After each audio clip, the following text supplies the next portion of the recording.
అది సంగతి. ఎలాగైతేనే ప్రేమించడానికి ఇన్ని రోజులు పట్టింది, మరి పెళ్లి చేసుకోవడానికి ఎన్ని రోజులు పడుతుందో. ఏంటి అంత తొందర? తొందరగా కడుపు చేసి పారిపోదామని.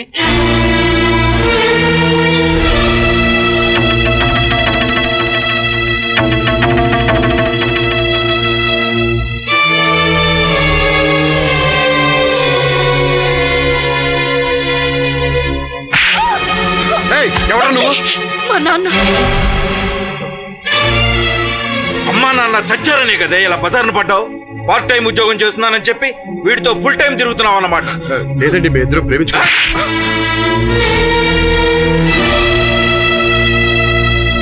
ఎవరినడి ప్రేమించుకున్నారా?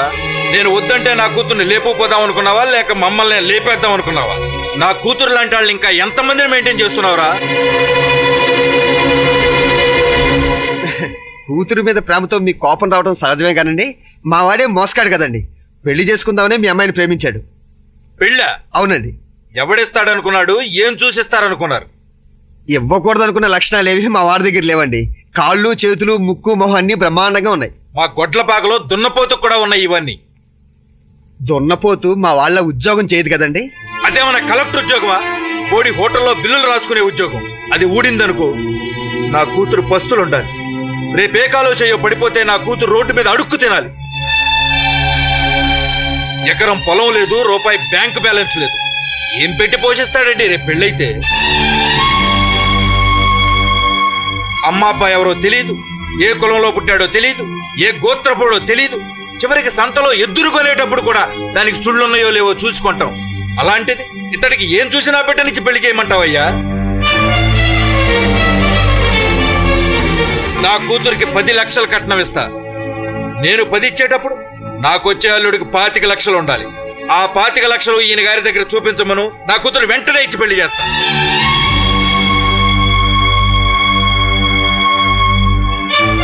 లేదా 6 నెలలు టైం ఇస్తున్నాను. వెళ్ళి 25 లక్షలు సంపాదించు రమ్మను.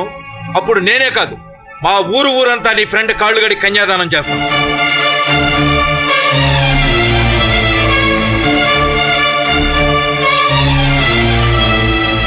అవును సార్, ప్రేమించిన అమ్మాయిని పెళ్లాడాలని పంతంతో ఈ దేశం వచ్చాడు సార్.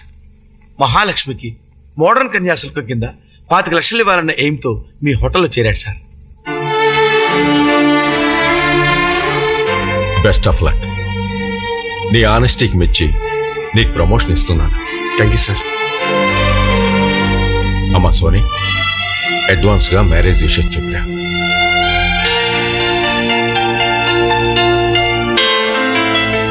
ఇంత ఫ్లాష్ బ్యాక్ ఉందనేనా నన్ను బ్లాక్ లిస్ట్ లో పెట్టా? నేను వేరే ఏదో అనుకున్నాను. నా బ్యూటీ మీద నాకే డౌట్ వచ్చింది. అవును, నేను అందంగా ఉన్నానా? సారీయా, నిన్ను అనవసరంగా డిస్టర్బ్ చేశాను. పాత క్లాష్లన్నీ మర్చిపోదాం, ఓకే? బాబోయ్, నా చేతిలో బ్రాలు జీబ్రాలు ఏమీ లేవు. Let's be good friends. Thank you.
God bless you.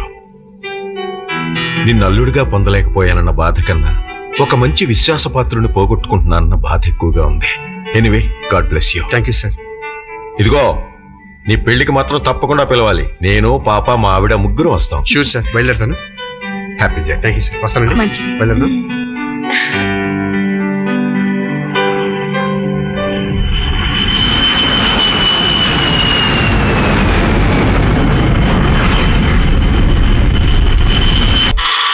చూడండి ఎంత బాగుందో. ఆపరా. ఏరా, నువ్వు సంపాదించేంత వీడి బొమ్మలకే ఖర్చు పెట్టేస్తే ఇంకా కన్యాశుల్కం ఏమిస్తారా? ఆల్రెడీ ఇక్కడ బ్యాంక్ ట్రాన్స్ఫర్ చేశా కానీ ఓహో, మహాలక్ష్మి ఎక్కడ రా? వారం రోజుల అది- క్రితం వాళ్ళ అమ్మగారికి ఒంట్లో బాలేదని వాళ్ళ నాన్నగారు తీసుకెళ్లారు. ఒరేయ్, నీ కాబోయే పెళ్ళం సంగతి తర్వాత ముందు ఫారెన్ విషయాలు చెప్పరా. ముందు అక్కడ చెప్పి తర్వాత నీకు చెప్తాను. బైకేసి తొందరగా ఇవ్వరా. ఇదిగో. బాయ్ రానది. Bye uncle.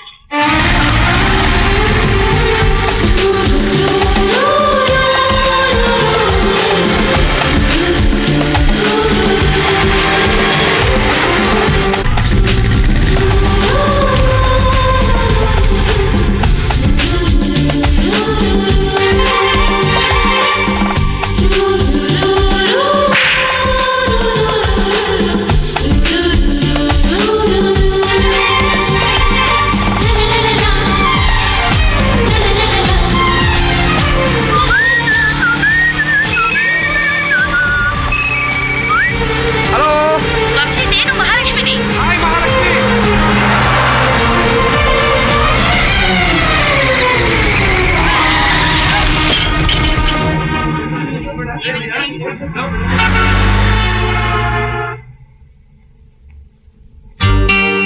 హాయ్ మహాలక్ష్మి, ఎలా ఉన్నావు? ఏంటి సంగతులు? ఇప్పుడే శివాజీ గారింటికి ఫోన్ చేస్తే చెప్పారు నువ్వు మా ఊరు వస్తున్నావని. ఇప్పుడు ఎక్కడున్నావు? దగ్గరలోనే ఉన్నాను. ఇంకా 10 నిమిషాలు దగ్గర ఉంటా. మా ఇంటికి రావద్దు, డైరెక్ట్ గా టెంపుల్కి వచ్చాయి. అక్కడ వెయిట్ చేస్తుంటాను. Okay, bye. బాయ్.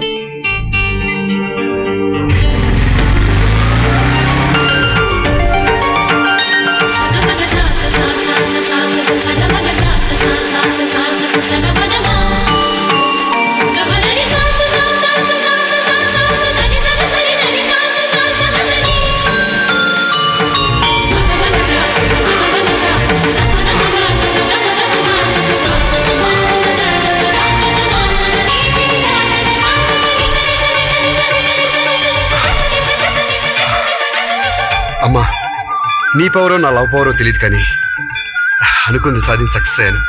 కాబట్టి ఆ క్రెడిట్ అంతా నీకే. నన్ను ఆశీర్వదించు తల్లి.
తెలుసు.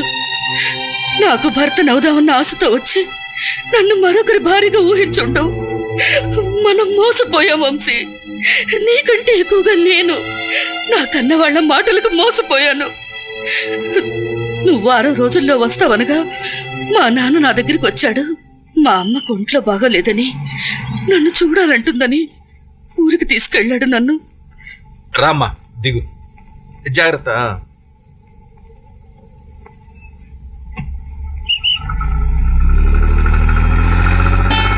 ఎరా బ్యాండ్ వాళ్ళకి చెప్పొచ్చావా? చెప్పొచ్చానయ్యా. రేయ్ రమ్ముల నిండా నీళ్లు పోయండి. పోతున్నామండే. ఏంటే లక్ష్మి, మంత్రాలు చదివే పంతుల్లాగా ముహూర్తం టైంకి వస్తే సరిపోతుంది అనుకున్నావా? ఏమిటో ఈ కాల పిల్లలు. ఏంటిది లక్ష్మి, నలుగు ఎప్పుడు పెట్టించుకుంటావు, పెళ్లి కూతురు ఎప్పుడు అవుతావు? నేను పెళ్లి కూతురు అవటం ఏంటి? నువ్వు కాకపోతే నేనవుతానా? నీ పెళ్లికని 50 తులాల బంగారం కొన్నాను తల్లి. వంశీ ఇంకా రాలేదు కదమ్మా. వర్షాలు రాకపోతే విత్తనాలు వేయరు గాని వంశీ రాకపోతే పెళ్లిళ్ళు ఆగిపోవమ్మా. నాన్న, అవునమ్మా, నువ్వు వయసులో ఉన్నావు కాబట్టి నీకు ప్రేమ కనిపిస్తుంది. మేము వయసును చూసాం, మాకు నీ జీవితం కనిపిస్తుంది. అందుకే నీ పెళ్లి నిశ్చయించాం. పిల్లాడిది జమీందారు వంశం. నువ్వు 10 సంవత్సరాలు లెక్క పెట్టినా తరగని డబ్బు ఉంది. కానీ నేను వంశీని చేసుకోకపోతే నువ్వు 100 సంవత్సరాలు ఓదార్చినా నా కన్నీళ్లు తరగవు నాన్న. ఈ కళ్యాణం జరిగితే కన్నీళ్లే రావు, అందుకని ఓదార్చే అవసరం ఉండదులే అమ్మా. కానీ అతనితో 100 ఏళ్లు కలిసి జీవించాల్సిందాన్ని నా అభిప్రాయం తీసుకోరా. ప్రేమించే ముందు నువ్వు మా అభిప్రాయం అడగనప్పుడు పెళ్లికి ముందు నీ అభిప్రాయం మేమెందుకు అడగాలి చెప్పు? అందుకని నన్ను మోసం చేసి పెళ్లి చేస్తారా? ఊరందరినీ పిలిచి పబ్లిక్ గా పందిరేసి మరీ పెళ్లి జరిపిస్తున్నా. ఇందులో నేను చేసిన మోసం ఏమిటో చెప్పు. నాకు ఇష్టం లేని వాడిని నేను పెళ్లి చేసుకోను. బ్రతకడానికి ఇష్టం ముఖ్యం కాదు, డబ్బు ముఖ్యం. ఆ డబ్బు ఈ కుర్రాడి దగ్గర చాలా ఉంది. ఆ డబ్బే వంశీ కూడా తీసుకొస్తున్నాడు. రిజర్వ్ బ్యాంకులో కూడా బోల్డ్ ఉంది డబ్బు. అందుకని నిన్ను బ్యాంకుకి ఇచ్చి కట్టబెడతావా? నోరు మూసుకుని తల వంచుకుని నేను చెప్పిన వాడితో తాళి కట్టించుకో. నాకు ఇష్టం లేకుండా మీరు ఈ పెళ్లి చేయలేరు. అవును, నీకిష్టం లేకుండా పెళ్లి చేయలేకపోవచ్చు, కానీ చాలా చేయగలను.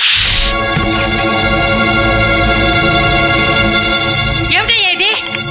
పురుగుల ముందే కూతురికి కళ్యాణ తిలకం దిద్దుదామనుకున్నా, కానీ ఆ పని చేయలేక నీ కుంకుమ బొట్టు తీసుకెళ్లిపోతున్నా.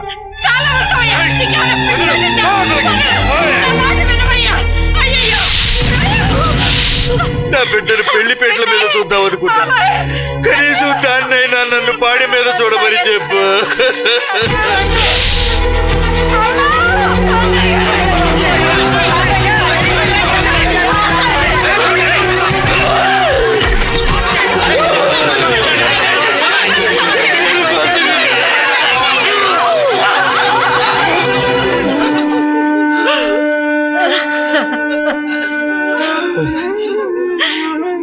ఏమయ్యా, అది మోసం చేసిందని నువ్వు నాకు ద్రోహం చేసి వెళ్ళిపోదాం అనుకున్నావా?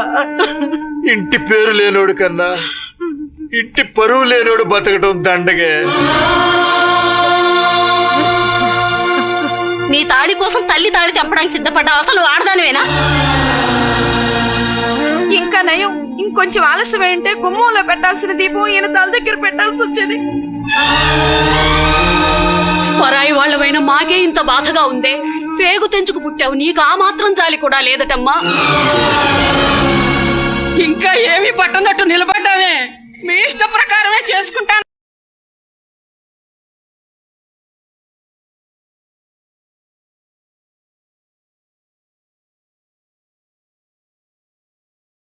అసలు ఇంతవరకు నేను తాళి కట్టిన వాడి మొహం కూడా చూడలేదు.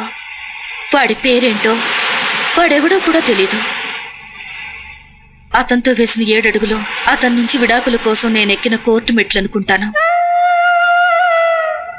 నిజం వంశీ, 2 మనసులు కలిస్తేనే కాపురం, కానీ 2 మనుషులు కలిస్తే కాదు. అతనంటే నాకు ఇష్టం లేదు. ఆత్మహత్య చేసుకుందామని నిర్ణయానికి వచ్చాను. కానీ నువ్వు వస్తావన్న ఆశ నన్ను చావనివ్వలేదు. నా గుండెలో ఎప్పటికీ నీకు తప్ప మరెవ్వరికీ చోట్లేదు. ఏంటి వంశీ ఆలోచిస్తున్నావు? ఇంకా ఈ మెళ్ళో తాళి ఎందుకుంచానా?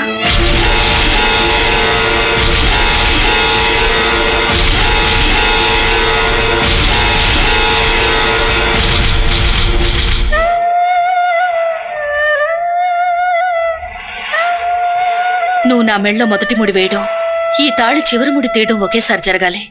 అంతవరకు ఈ తాళి నా మెళ్ళ లాకెట్ అనుకుంటాను. ఈ 2 సూత్రాల పసుపు తాడికి 2 మనసులు విడదీసే శక్తి ఎప్పటికీ లేదు. వంశీ, నువ్వు నన్ను తీసుకెళ్లే రోజు కోసం ఎదురు చూస్తూ వెళ్తున్నాను.